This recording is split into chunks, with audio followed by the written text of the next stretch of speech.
નમસ્કાર દર્શક મિત્રો, હું છું રૂપલ વણિજિયા. સંપૂર્ણ ન્યૂઝમાં આપનું સ્વાગત છે. વાવ અને થરાદ જિલ્લાના સરહદી વિસ્તારોમાં પાણીની અછતનો સામનો કરી રહેલા ખેડૂતોએ જાતે કેનાલની સફાઈ કરી છે. સૌપુરા વાછડા ગામના ખેડૂતોને કેનાલમાં પૂરતું પાણી ન મળતા રોષ વ્યક્ત કર્યો હતો અને સફાઈનો વિડીયો સોશિયલ મીડિયામાં વાયરલ કર્યો હતો. ખેડૂતોના આક્ષેપ મુજબ સૌપુરા વાછડા ડિસ્ટ્રીબ્યુટરી કેનાલમાં છેલ્લા 1 મહિનાથી પૂરતું પાણી મળતું નથી. વારંવાર રજૂઆતો કરવા છતાં પરિણામ શૂન્ય આવતા ખેડૂતોને શિયાળાની ગડગડતી ઠંડીમાં જાતે પાવડા ઉપાડવાની ફરજ પડી છે. ખેડૂતોએ જણાવ્યું હતું કે જેઓ તીર્થગામની સીમમાં કેનાલની સફાઈ કરી રહ્યા છે, જ્યાં હાલ કેનાલના કુવામાં પાણી નથી.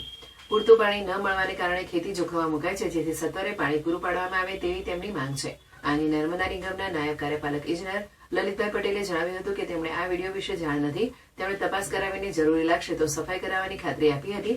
તેમણે ઉમેર્યું હતું કે કેનાલમાં નીલ જામી જવાના કારણે સફાઈ નિયમિત કરવામાં આવે છે, પરંતુ જો કોઈ જગ્યાએ રહી ગઈ હોય તો જાણ થતાં જ સફાઈ કરાવી લેવામાં આવે છે.